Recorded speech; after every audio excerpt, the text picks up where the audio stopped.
Le tirage au sort des huitièmes de finale de la Ligue des Champions a réservé des adversaires de taille au club français. Le PSG sera opposé à Manchester United, quand l'OL tentera l'exploit face à l'ogre barcelonais. L'essentiel.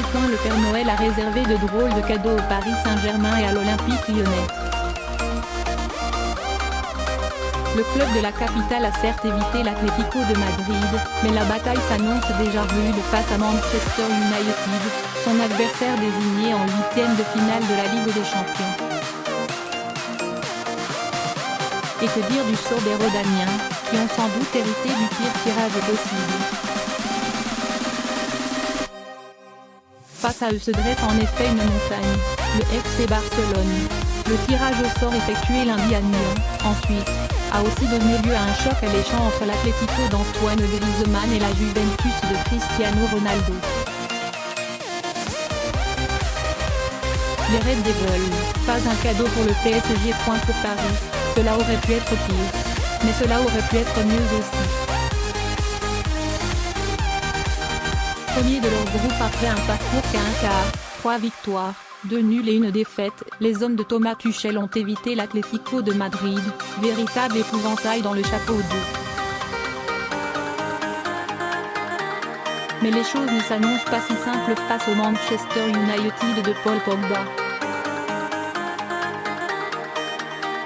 Les Red Devils sont mal en point en première ligue, où ils pointent à la 6e place, mais les Mancuniens sont toujours difficiles à jouer, surtout quand ils ont choisi de défendre bec et ongles. Et ça, José Mourinho sait le faire.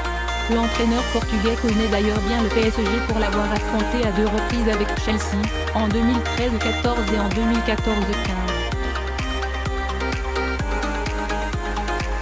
La première fois, c'était passé. La seconde, non. Mais à chaque fois, l'affrontement avait été très serré. Le duel se déroulera d'abord à Old Trafford, avant un match retour au Parc des Princes. Et Soumana Camara, membre du staff technique du PSG, de se montrer sur ses gardes au micro de RMC Sport. On va rencontrer une équipe prestigieuse dans un match mythique. Tout est réuni pour faire un grand match et tenter de se qualifier. Ils ont le temps de redresser la barre pour février ou mars. L'équipe qu'on voit en ce moment ne sera pas forcément l'équipe qu'on verra à ce moment-là.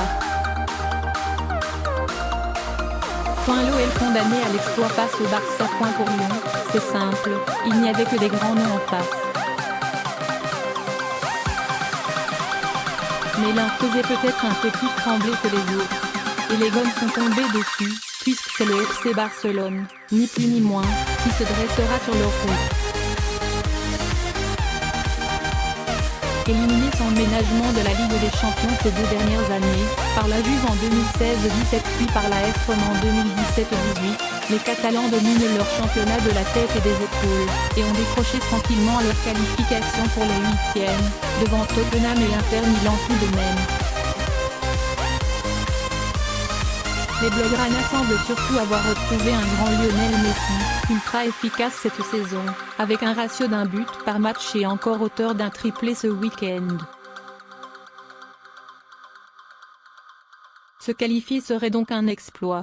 Jamais jusqu'alors Lyon n'a réussi à battre le Barça en Coupe d'Europe, 4 défaites, 2 nuls. Il faudra faire 2 exploits, un à l'aller, au Groupama Stadium, note de la rédaction, et un au retour, au Camp Nou, note de la rédaction, mais on peut le faire, ainsi réagit le coach de l'OL Bruno Genesio, en conférence de presse, tout en confiant son plaisir de retrouver un ancien de la maison, en la personne du défenseur de l'équipe de France Samuel Umtiti. 2 autres chocs au programme.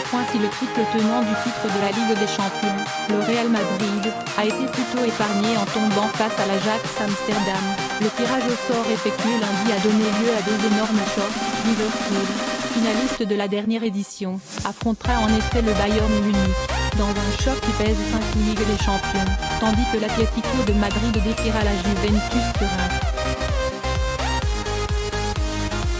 les partenaires d'Antoine Griezmann, qui espèrent aller disputer la finale dans leur stade du Metropolitano, le 1er juin prochain, se frotteront ainsi à ceux de Cristiano Ronaldo.